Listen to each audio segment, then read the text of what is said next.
गरीब सब्जी वाली की सफलता। कुछ समय पहले एक गांव में विशाल और सुषमा नाम के दंपत्ति रहते थे।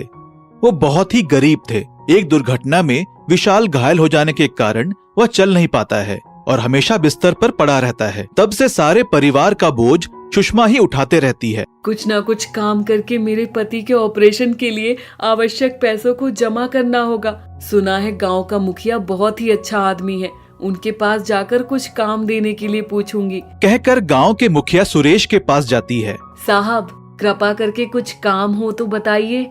तुम्हारे पति के लिए तुम बहुत मेहनत कर रही हो। एक ना एक दिन भगवान तुम्हारी मदद जरूर करेगा। तुम मेरी बेटी की तरह हो। तुम क्या काम करोगी? काम जैसा भी हो मैं करूंगी साहब। देखो बेटी, मैं तुम्हें कुछ पैसे देता हूँ।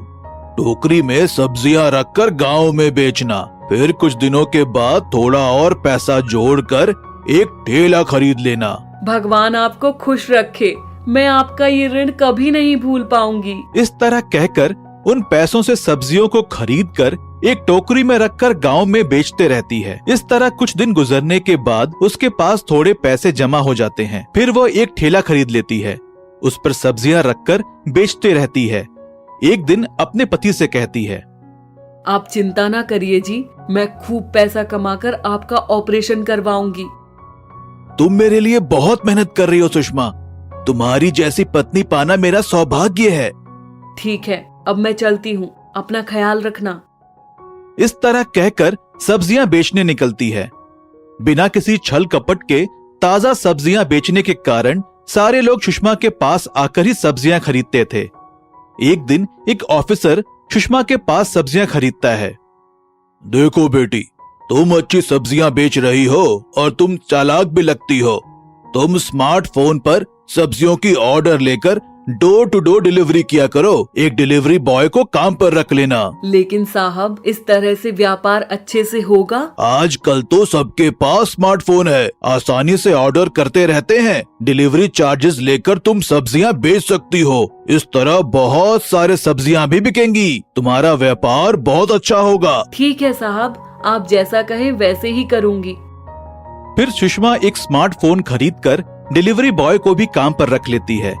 सब्जियों को डोर टू डोर डिलीवरी करने का प्रचार भी करती है।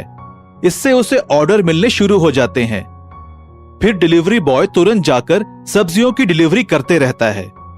इस तरह कुछ ही दिनों में बहुत सारे ऑर्डर आने के कारण उसका व्यापार बहुत डेवलप हो जाता है।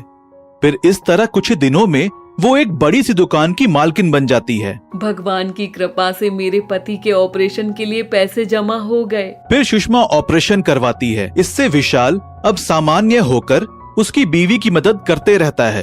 तब से व्यापार में और तरक्की होती है और वे खूब पैसे कमाते हैं। एक दिन सुषमा गांव के मुखिया सुरेश के पास जाती है। साहब, आप मेरे पिता की तरह हो। आपकी मदद की वजह से मैंने आज मेरे पति का ऑपरेशन करवाया है। ये रहे पैसे, आपको लौटाने आई हूँ। अरे नहीं बेटी, ये पैसे तुम अपने पास रखो। तुम्हारी तरह जो कोई भी जरूरतमंद होगा, थोड़े और पैसे मिलाकर उन्हें दे देना। आप बहुत अच्छे हो साहब, अब मैं चलती हूँ। फिर सुषमा वहाँ से चली जाती है। अपने पति के साथ मिलकर सब्जियों का व्यापार करते हुए खुशी से अपना जीवन बिताते रहती है। सीख, इस कहानी से हमें ये सीख मिलती है कि मुसीबत आने पर आत्मविश्वास के साथ आगे बढ़कर जीवन में विजय पाना चाहिए। तो दोस्तों, ये कहानी आपको पसंद आई ना? तो हमारे चैनल को सब्सक्राइब करें। Thank you for watching.